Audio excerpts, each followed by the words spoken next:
Voilà, retour sur le plateau de Dimanche en politique. Bonjour Marc Le Fur, merci d'être avec nous, député LR des Côtes-d'Armor, vice-président de l'Assemblée nationale. Vous avez veillé tard, c'est nuit encore pour sans doute discuter de cette loi.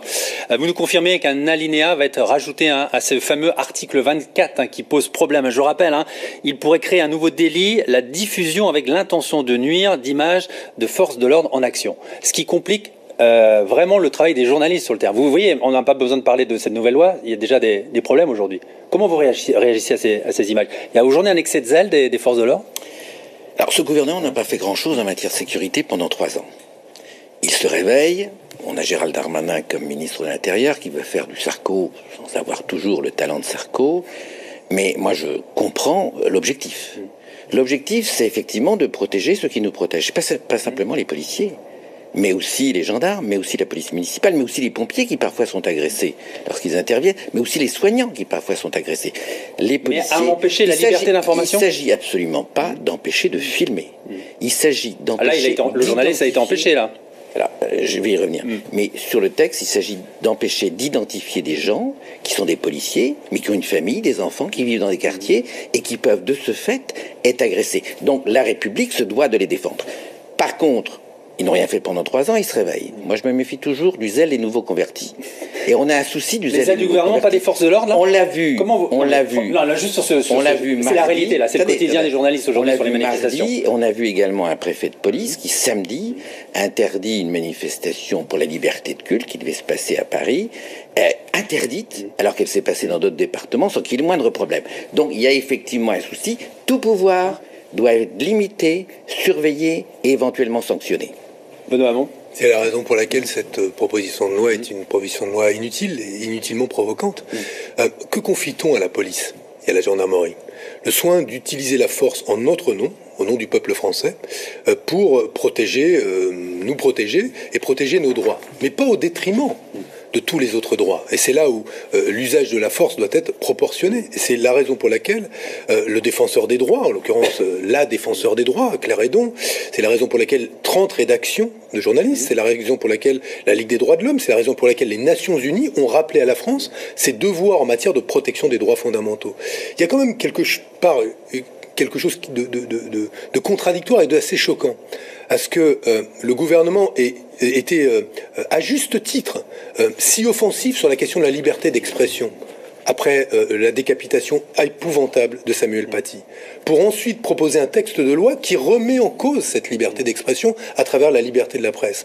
Comment, comme citoyen, serais-je correctement informé, éclairé et en capacité d'ailleurs de me forger une conscience politique si la presse ne peut pas éclairer ce choix?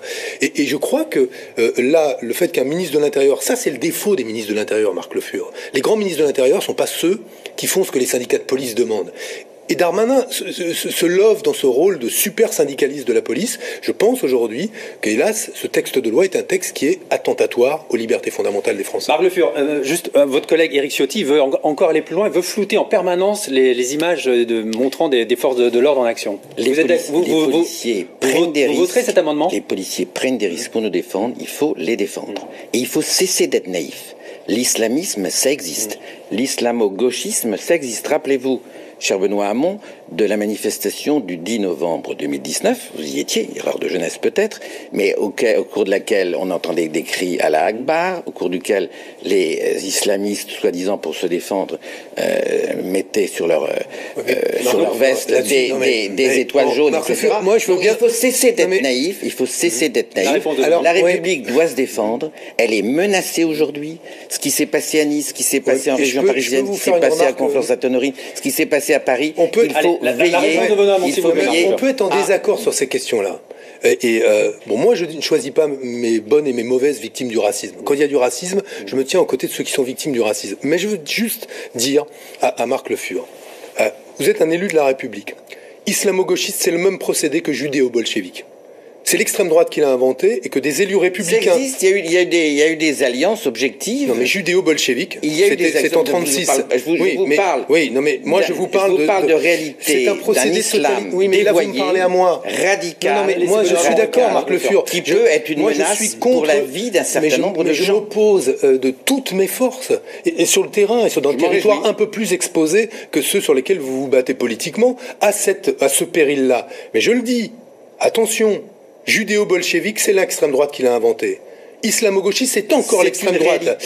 Hitléro-trotskiste, c'était les staliniens. Ne faites pas de procès déplacé. Mais je vous le fais, ce procès. Mais pourquoi je vous le fais? Parce que c'est une faute politique. C'est vous qui étiez à cette manifestation. On y a crié Allah Akbar à cette manifestation. Ce sont des réalités. C'est une menace qui pèse non seulement sur la République, mais sur des honnêtes gens qui circulent dans la rue, qui enseignent comme Monsieur Paty, je dis Monsieur Paty, parce que c'était un enseignant de qualité qui a été agressé. Écoutez, moi, je me réjouis que tout le monde défendu. Mais je me réjouis que toutes les bancs de l'Assemblée défendent désormais l'école publique, quand la moitié des parlementaires doivent scolariser ses propres enfants à l'école privée. Je suis un pur produit de l'école publique. Moi, je suis un pur produit de l'école privée catholique à Brest. Mais je suis très attaché à la liberté d'enseignement. On croisera ces sujets un peu plus tard.